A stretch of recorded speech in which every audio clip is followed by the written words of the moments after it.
magsisimula. Game. Ito na naman kami. Hi guys! So for today's video,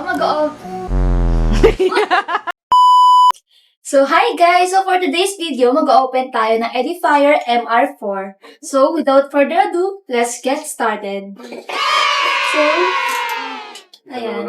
Unbox muna tayo.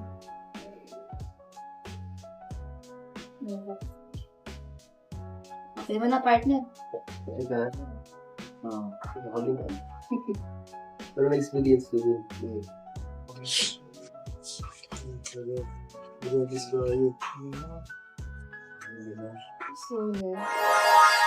So, ito po ay MR4 from Edifier. So, powered monitor speaker siya, guys. Mabigat siya.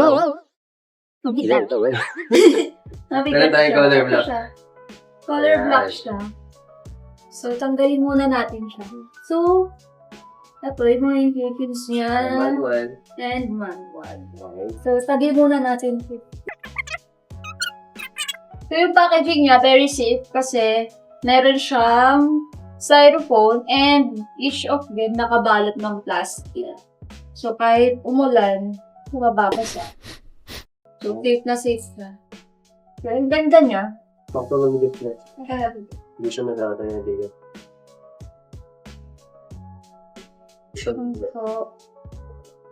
So, eto siya guys.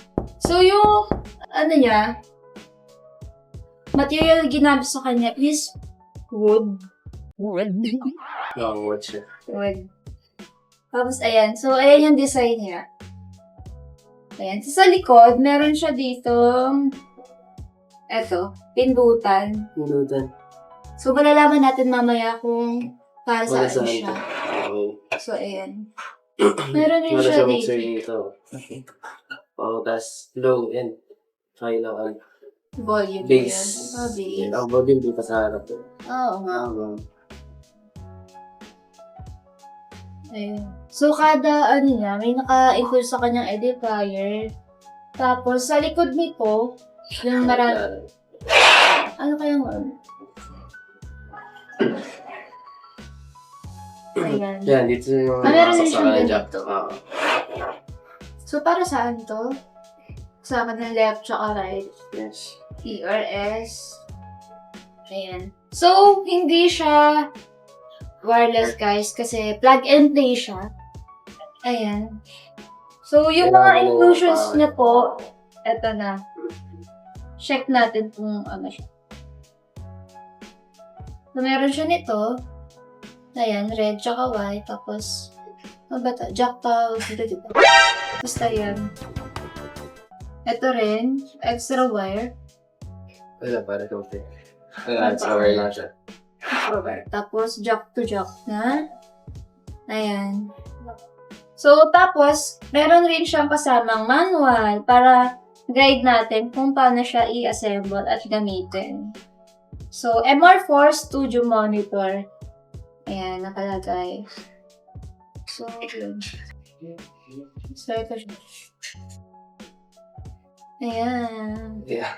Wow. Ang kapal. So, basahin mo yan na. Mag-review ka dahil mag-aarap ka yan. So, ayun. Check mo nga kung ano yan. Ito muna tayo simula. So, guys, para malaman natin kung gaano kaganda ang ating MR4, Tatry tayo. magka-try tayo. Tatry. So, itatry natin siya. Ayan. So, need siya ng connector. Kasi usually ginagamit talaga siya sa mga studios. Oh, so for studio. So, kung ikaw connection through phone, paperomin namin kayo ng connector. So, next. Okay. So, ganun pala siya, guys. Hindi siya pwedeng Bluetooth. Since, plug and play siya. And also, guys, hindi siya yung nakasanayan natin na speaker. Kasi, ginagamit talaga siya for mga studio. Ayun. Pag nag-record kayo ng mga songs nyo, ganun. So, ganun talaga yung kanyang gamit. Ano na? Gamit. May natin siyang i-off. Okay na ba natin? Gusto ko. So, paano ba siya? Para makita nyo kung paano siya ikabit. So, itatalikod natin siya. Yan. So, eto, guys, yung red. Lagyan lang natin dyan. Tapos yung white. Ayan. So, since naka-jack tayo, pero Type-C yung ating connection, so, manghihiram tayo ng pang-connector ulit. Or Type-C. So, ayan. Pwede kayo gumamit ng ganito para ma-connect din sa ating yeah. So, pahay ko lang ng punso para mag-connect na rin. So, ganyan siya. Maganda rin natin. Oh. So, ikakabit din namin. So, light ka rin natin. Ayan. So, yung part. Kaso yung isa yan. Ito. Para sila ikakabit. Yes. Ito yung red. Oh. Okay, so... Kung nagkabalik ka ng kulay, nasabi ka na lang. Ayan. Ano naman to? Hindi pa naman na nakasaks. Tama to? Ayan. Ano sa atin? Ganyan, tama yan. Oo, wala. Ayan. Ano mo? Hindi mo naman nakakamali. Tama ba? Tama. Mas naikit eh. Ayan. Basic. Para sa atin. Pinagpagmali. Basic. Sa atin sa Magbali. Tama yan. Oo. Wala lang. So, yun. Pasa ka na. Ready ka na. Ready na ba kayo? So, guys, sige. Yan. Para saan to? Ano yan? So, guys, tulit na natin. Ano yan? Pasaksak to. So, yan. Good. First Sabi one. na siya. So, yan.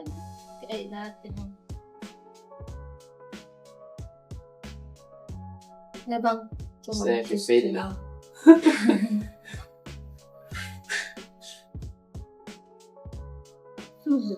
Tabunin mo.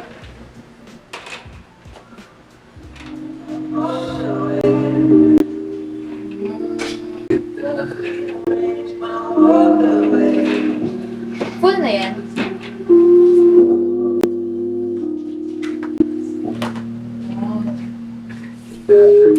So guys, kasi yung MR4 natin, kung ano yung talagang tunog ng yung original na tunog ng, ano natin, or instrument, kumbaga, ayun talaga yung maririnig natin. So, raw sounds yung maririnig natin sa kanya. Yes.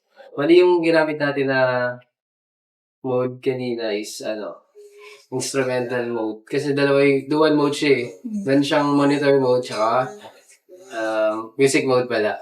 Yung monitor mode, siya, plain lang yung sounds.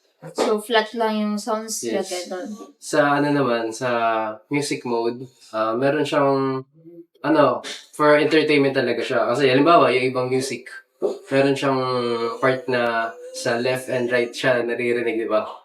Siya dito, applicable siya dito since dalawa siya, may left and right. Yun. Na-enjoy niya siya. Minsan.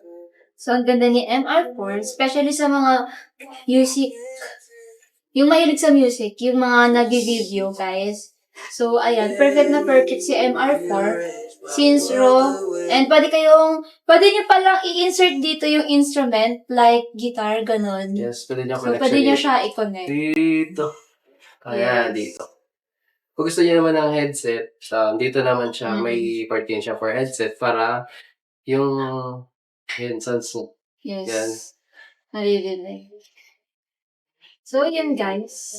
Ano ba? Here ang MR4 natin. So, aside from that, pwede mo rin siyang i-connect. Kunwari, gawin mo siyang desktop speaker. Right. Pwede mo siya i-connect dito, yung yung headphone mo, para ikaw lang nakakarinig.